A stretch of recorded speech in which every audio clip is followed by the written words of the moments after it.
정영식 재판관님이 질문하시겠습니다. 예.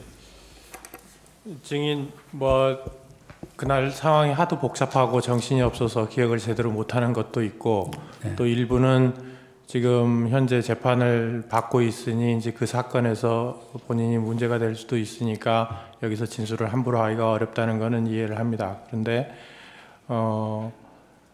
이 사건에서 얘기를 해도 예를 들자면 여기서 기억이 나는 것 중에 일부를 얘기를 한다고 그래서 그 부분이 진실이고 증인이 기억나는 대로만 진술했으면 그게 아무런 문제가 없어요. 다른 사건에서도 당연하겠죠. 그거는 여기서 거짓말을 얘기한다거나 혹시 복잡한 얘기를 하다 보면 말이 왜곡될 수 있으니까 그렇지만, 그래서 제가 지금 계속 이제 아까 일부 대통령 전화 받으면서 답변한 내용을 일부 반대신문에서 답변을 하셨어요.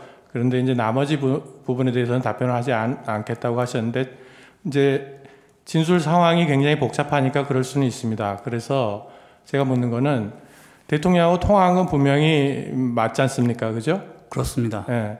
그러면 대통령하고 통화할 때 지금 상황에서, 그때가 아니고요. 옛날에 어떻게 얘기했던 걸 다 떠나서 지금 상황에서 머릿속에 기억이 나는 단어들이 있습니까? 있습니다. 지금 상황에서 기억나는 단어들을 말을 해줄 수가 있겠습니까? 여기서? 그걸 답변 드리기가 제한이 됩니다. 있기는 있는데 네. 그거를 답변하기는 곤란하겠다? 네. 예, 알겠습니다. 이상입니다.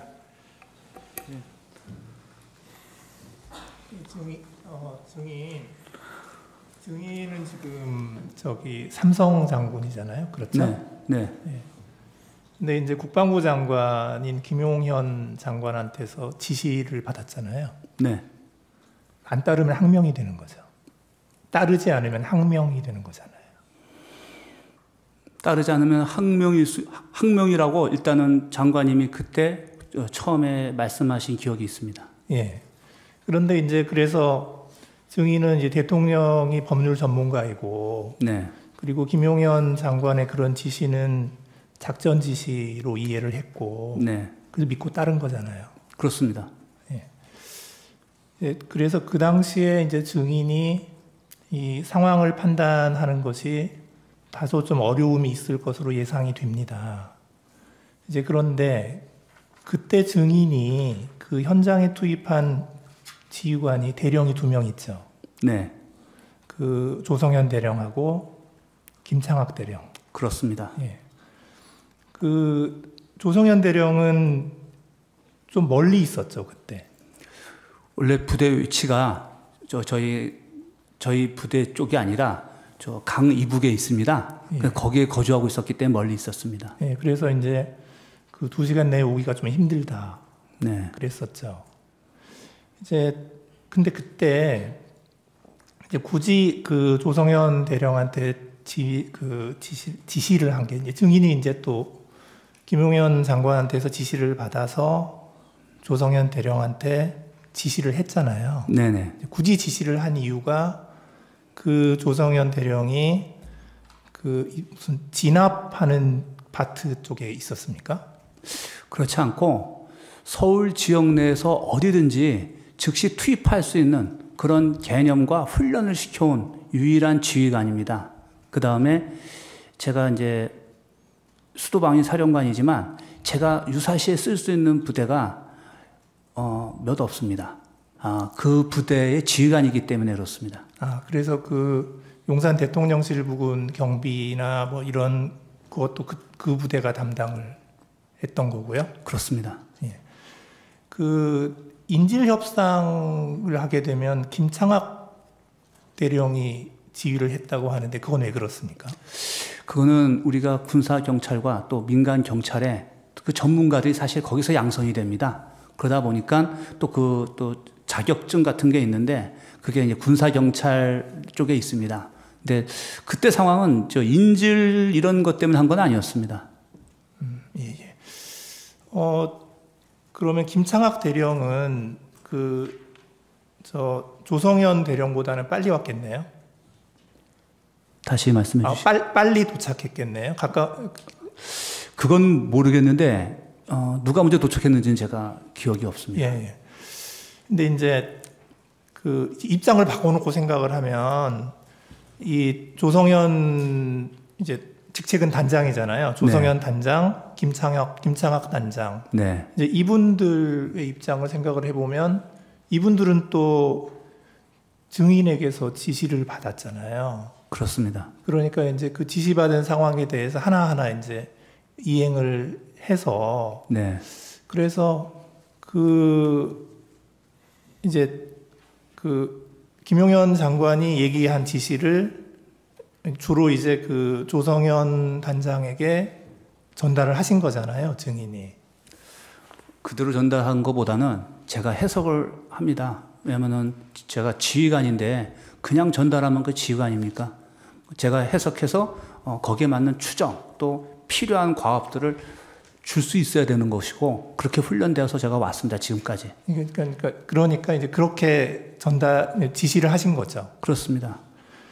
이제 그래서 지금 이제 약간 혼란이 생기는 건 뭐냐면 이 조성현 단장도 증인의 지시를 따라야만 되는 상황이었고, 네. 이제 그거를 이행을 했단 말이에요. 네. 이제 그런데 그 입장을 이제 지금 와서 이렇게 보면, 네. 이제 증인도 이제 나는 대통령이 법률 전문가고, 그러니까 이건 적법한 지시라고 생각을 했고, 네. 그리고 또 그에 따라서 그 김용현 장관이 작전 지시 차원에서 이렇게 얘기를 한 거에서 그걸 따랐는데 지금 좀 상황이 이제 증인이 기소가 됐으니까 네. 굉장히 좀 증인으로서는 억울한 상황이잖아요.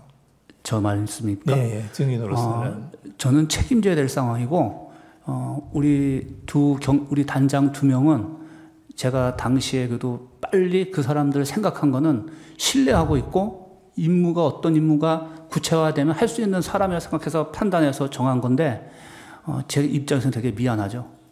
그렇죠. 네. 그러니까 그 두 단장들도 사실 지금 입장이 굉장히 곤란할 것 같고, 네. 그분들도 지금 조사를 받은 것 같아요. 예, 그래서 이제 결국 이제 증인의 재판에 같은 데에서 이제 그 단장 두 명의 그 진술도 증거로 사용될 것 같고, 예, 그 입장은 똑같거든요. 지금은 대통령에 대한 탄핵 재판이지만 네. 여기에서는 증인의 진술을 지금 증거로 쓰기 위해서 네. 지금 오늘 증인으로 나오신 거거든요. 네. 그래서 그러니까 이런 이제 군인으로서 이런 상황에서 이제 증인이 이제 이거를 많이 잘못했다. 지금 이거를 따지는 것이 아니고 지금 여기는 지금 탄핵 재판이니까. 예. 그래서 저는 이제 일단 대통령, 그 다음에 국방부 장관 김용현, 그 다음에 이제 수방사령관인 증인, 그리고 증인의 지휘를 받는 그 단장 2사람, 이런 것들이 쭉 이렇게 내려오면서 서로 좀 곤란한 입장이 지금 된 것 같거든요.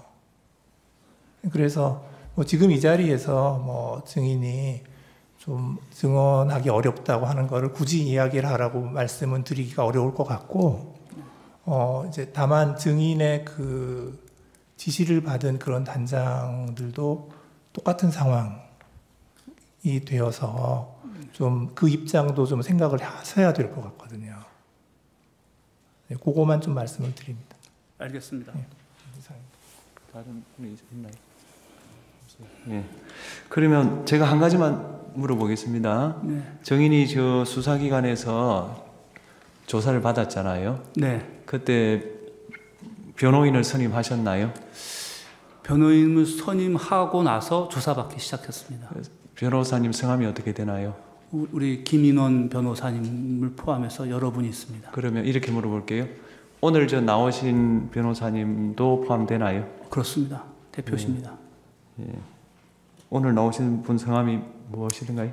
김인원 변호사님이십니다. 예. 예. 정인 수고하셨고요. 예, 돌아가셔도 좋습니다.